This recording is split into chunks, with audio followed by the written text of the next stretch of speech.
Yeah, guy. What you do? What you good? The king, the god. Comme gars yi nañ séeréer la baa ma def ko séeréer bi. The Hall of Fame. Lord West. Gars yi salaamaaleykum. Daal jàmm sur ma chaîne YouTube Wes Show TV comme ni ñu koy faral defee chaque fois. Tout récemment boo leen gisee def ma def retour si hip hop bi j'essaie d'apporter quelque chose de plus. Parce qu'en ce moment boo nekkee di def benn job il faut nga commencer changer boo groupé il faut nga indi li nga xam ne lu ñuy wax apport si li ngay wax. Au début c'était des critiques yoo xam ni si côté clip si côté son si côté vidéo maintenant dañuy dugg si li nga xam moom moo di critiques yi nga xam ñoom ñoo gën a constructif critiques yoo xam ni du artiste bi ngay waxal mais l'ensemble de la communauté hip hop la ñu ñëw waxal te pour am loolu noonu on doit trouver des solutions parce que foofu la ñu toll.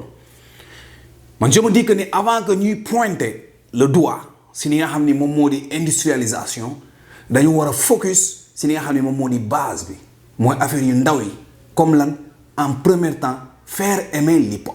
faire comprendre l'hip-hop def nit ñi surtout nouvelle génération bi nga xam ne ñu bëri fekkewuñu bu njëkk ba ñu comprendre l'idéologie et aimer la culture hip-hop parce que il faut que ñu comprendre ni comme ni ñu koy waxee hip-hop du diine mais culture la aada la maanaam pour muy gën a leer de ce fait nag on a cherché à trouver des solutions dañuy bëgg solution mais du ñuy débattre en fait nit mën na génnee solution sax kenn du ko bàyyi xel te peut-être loolu moo nekkoon li nga xam ne moom moo di formule bu juste bi pour mën a groupe li nga xam ni moom moo di suñu musique surtout rap bi nga xam ni moom la ñu bëgg a tekkiloo ci Sénégal malheureusement nag y a beaucoup de divergences entre chroniqueurs yi entre animateurs yi entre mélomanes yi mais surtout entre ñi nga xam ni ñoom ñoo nekk ci ginnaaw culture urbaine bi ba léegi sax dañuy toll foo xam ni ay ŋaññante la ay minimiser ay wàccee des personnes yi nga xam ni ci culture hip hop lañu bokk juste pour ràcc la jëmal sa kanam mu dëll loolu mooy première erreur bi nga xam ni ñu ngi koy def te tant que ñu ngi koy def bu ñu trouver solution kenn du nangul moroom solution kenn du jéem a avancer loo rap bi te pourtant ku fi mënti da ngay ne passion moo la dugal ci rap jàppale rap bi moo tax nga nekk fii lépp discours yooyu naa si yooyu noonu mais malheureusement du ñu acte de ce fait nag dañuy ñëw indiwaat beneen débat gannaaw ba ñu waxee ci image yi l'image d'un artiste gannaaw ba ñu waxee aussi tamit ci style de beat bi nga xam ne xëy na mën nañ ñu ko proposer ñu jéem ci liggéey ba génnee ko tenter xool ndax mooy bu baax bi walla du bu baax bi dañuy ñëw wax aussi tamit ci beneen affaire boo xam ne beaucoup d'artistes comprendre ñu business boobu noonu dafa am benn artiste sénégalais bu ñu woowee Canabasse boo xam ni jaratul ñu koy présenter fii ci Sénégal il en a fait beaucoup pendant sa carrière ba léegi mu ngi def bokk na ci en peu de temps de carrière bokk na ci ñi nga xam dañ leen di woowee icône lu tax ma ne dañ leen di woowee icône te ëllëg ci biir mën nañ doon ay legend mooy ñi nga xam ne d'ici 100 ans dina am ñoo xam ne dinañ toog di raconter seeni doom mu doon benn passage ne jamonoy Canabasse parce que am na lu mu liggéey ci game bi ça pas dire que ni moom mën yeneen artistes yi ça pas dire que ni yeneen artistes yi ko mën mais seulement que peut-être am na benn genre empreinte boo xam ne teg na ko fii boo xam ne nit ñi dinañ ko fàttaliku tu peux pas citer d'ici 50 ans la wax 10 artistes ak ñi ñëw ak ñi fi jaar yépp te doo tudd Canabasse parce que il a su se différencier si lan par sa musicalité indi na benn genre style de musique boo xam ni ça sera imprégné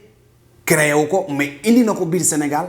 ba rappeurs yu bëri à la fin commencé utiliser style de musique boobu noonu et c'est à reconnaître créé na fi entreprise bu ñuy wooyee Buzz Lab boo xam ni day produire ay artistes day jàppale ay artistes day accompagner artistes yooyu noonu ba ku si nekk instant nii teg nga sa tànk si game bi kenn du la wax kan mooy Omzo Dollar kenn du la wax kan mooy Zoukana kan mooy Vito kenn du la wax kan mooy Met Metal loolu yëpp si idée la au départ de Canabasse at ñi nga xam ne ñoom la doon joobal pour Buzz Lab mais yemul foofu noonu rek li tax tey may def vidéo bi c'est pas Canabasse en quelque sorte moom moo tax may wax mais li nga xam ni moom moo di entreprise yi nga xam ni créé na ko te beaucoup d'artistes doivent prendre exemple si loolu noonu parce que gis nga rap mouvement hip hop culture hip hop du seulement li nga xam ne moo di def say production joxe non non non non si bépp anam boo gis si monde bi muy si cinéma muy si comédie muy si musique muy si làmb muy si lépp loo xam ne nit ki mu ngi siy barkeelu war naa mën a xalaat def yeneen affaire yoo xam ni yeneen nit dinañ si mën a jëriñu si la Canabasse créé li nga xam ni moom moo di DK Spirit. DK Spirit boo ko déggee peut-être yow xam nga ko wala idéologie bi aji nga ko mais peut-être am na keneen koo xam ne xamu ko te il a besoin de savoir DK Spirit mooy DK DK mooy diminutif moowu Dakar Spirit mooy li nga xam ne moom moo di esprit à travers ça bu mu defee li nga xam ne moom moo di étude en 2015 balaa muy génnee première collection bi mu ne esprit booy Dakar te esprit booy Dakar ça représente pas seulement ki nga xam ne mu ngi booy Dakar la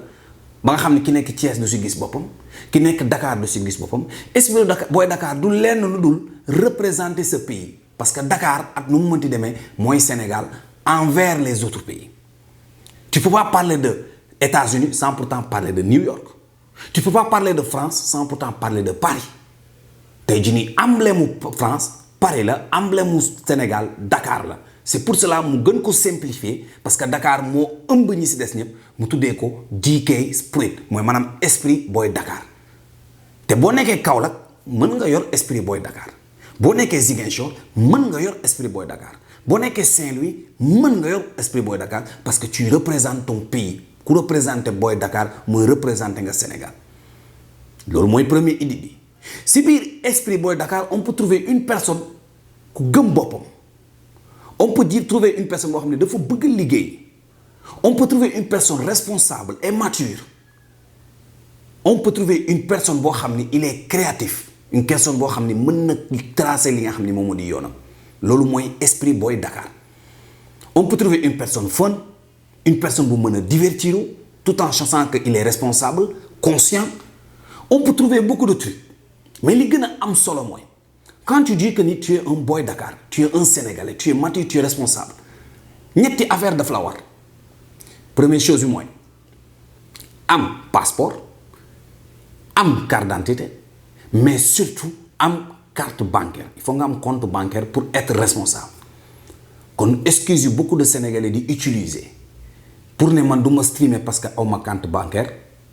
mais am nga xaalis boo xam ne mën nga ko jël pour dem jënd cuus am nga xaalis boo xam ne mën nga ko jënd pour dem jënd li nga xam ne moom moo di ay dibi wala ngay yóbbu ngir restaurant loolu boo ko dajaloo pour être un peu mature pour génn si cadre ñi nga xam ne mature ñu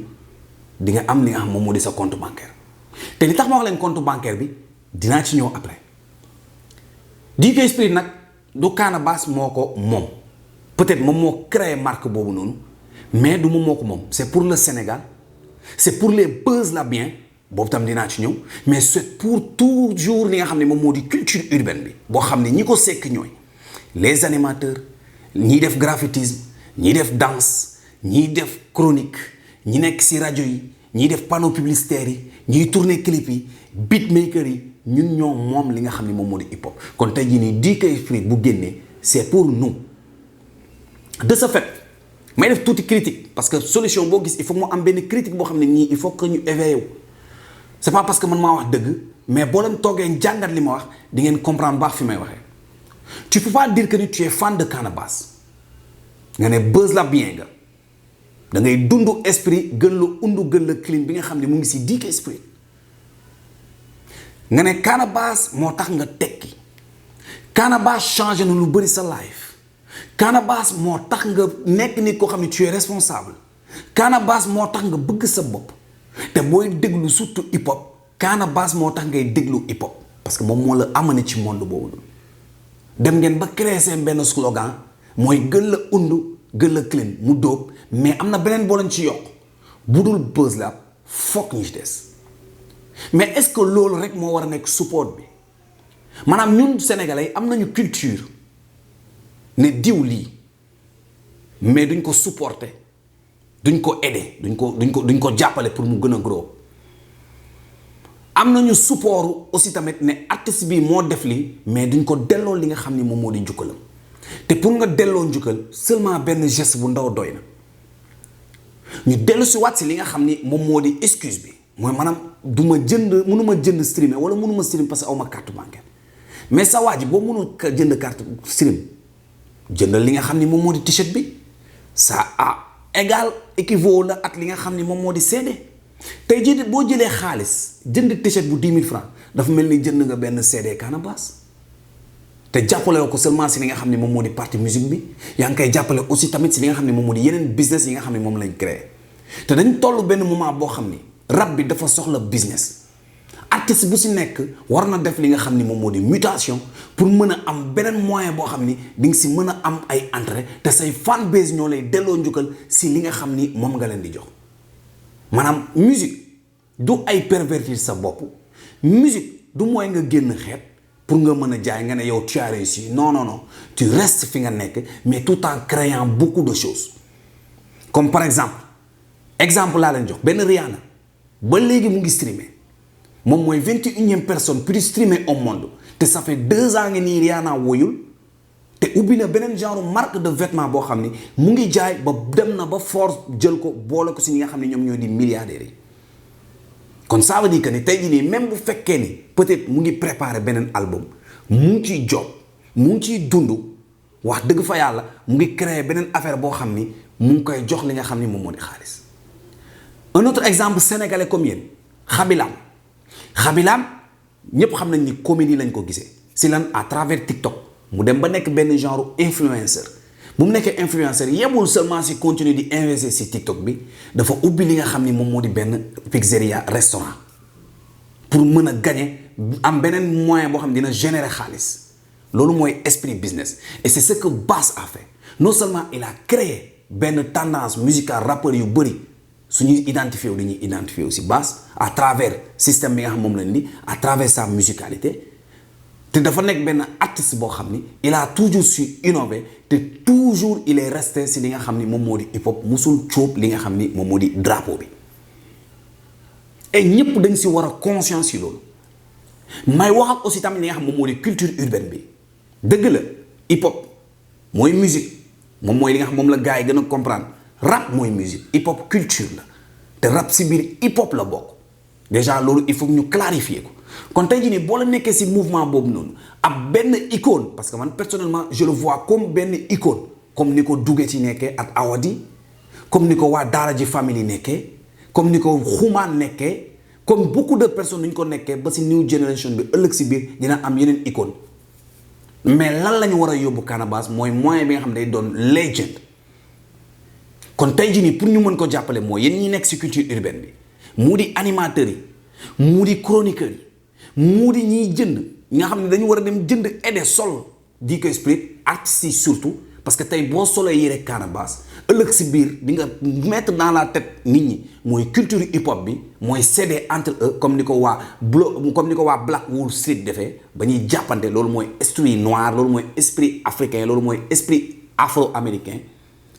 mais tey jii nii yow bu ñu la gisee nga nekk artiste avec tous les divergences avec toute la compétition avec toute la rivalité boo solee DK Spade ëllëg si biir boo génnee sa marque ñeneen ñi dinañ ko sol loolu mooy tu as inséré quelque chose dans la tête de tes fans parce que artiste du mesure nga war a dugal sa fan wax naa leen ko da nga leen war a jox idéologie da nga leen war a yoon kon il faut être toujours conscient ci chaque acte bi nga xam ne moom ngay def te acte dem jënd DK Spade wax dëgg fa yàlla c'est bien. C'est pas pour rien Macky Sall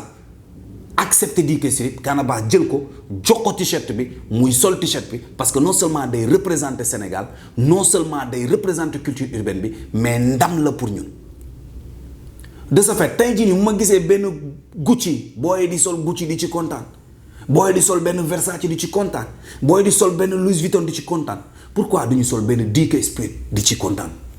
loolu mooy culture sénégalais loolu mooy esprit partage loolu mooy pays de la teranga mooy centre aidé ba keroog ñun ñëpp ñu gros boobu ensemble ku mënti créer ñëpp màbb accompagner ko si mu nekk loo xam ni idéologie bu baax la.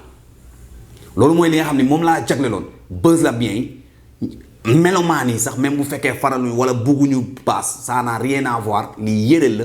culture la na ngeen ko dem jënd mais aussi tamit il faut ñu wax dara Bass yaa ngi si sa 4e collection. Tu crois pas que c'est le moment mu jóge si li nga xam ne moom moo di streetwear bi mu dugg si li nga xam moom moo di classe yi pourquoi ma wax loolu tey jii nii DK Spade dafa war a am DK Spade classe ay costume ay yére yoo xam ne nit ñi dañ koy sol di dem ay soirée ay yére yoo xam ne nit ñi dañ koy sol di dem ay cérémonie ay yére yoo xam ne day classe jigéen ñi dañ koy sol naan man maa ngi sama Dick Spirit wane seen saagu Dick Spirit wane seen dàllu Dick Spirit wane seen yére Dick Spirit nga mën a toucher beneen population boo xam ni non seulement di nga leen di attirer di nga wane ni carrément l'hip hop fait quelque chose parce que seul hip hop mooy créer marque du mbalax du yeneen yépp hip hop rek moo fi nekk ñoo xam ne dañuy créer marque te su boobaa di nga wan yoon yi beaucoup d'autres personnes lii mooy solution bi Gadget fait partie des solutions base yoo xam ne bu ñu ko utiliser peut-être dinañ gros loo artistes yi parce que quoi qu'on puisse dire l'artiste vit de son art. De ce fait nag loolu moo nekkoon li nga xam ni moom moo di vidéo bi rappeurs yi maa ngi leen di ñaax ngeen def mutation bu leen yem seulement si ay musique jox sa fans yi millions de vues ak ay yooyu noonu jëmalul benn artiste kanam taxul benn artiste riche li gën a tax artiste yi mooy yeneen activité am yaa ngi koy créer mu nekk toujours si li nga xam ni moom moo di muuri hip hop muy jëmale kanam hip hop yow tam nga si gis sa bopp te ngeen bàyyi seen concentration yi ngeen di jël. Artiste bu génn ngeen foog ne war na mën a tekki non non non il faut ngeen commencer jox valeur li nga xam ni moom moo di hip hop bi parce que tant que ñun comprendre ñu hip hop culture la te dafa am ay charte dafa am ay règles dina metti trop pour ñuy grow up li nga xam ni moom moo di hip hop boobu loolu. maa ngi xaar ñëpp ñëw si débat bi ñu waxtaan si su ma juumee avec cette erreur mën ngeen ko utiliser ngeen créer ces solutions parce que loolu mooy débat d'idée nit ki mën naa juum je suis pas pertinent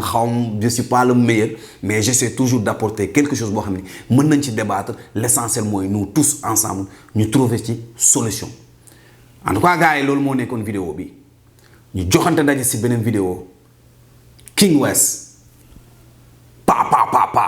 joxoñ baaram male baaram su neexee ñu baaral ñu gën a yàqu bëgg pax karang-karang soo di wóoru ci barak sa xol bu bon bi ma jël tàngal di pax jantal te takku ma chignon wala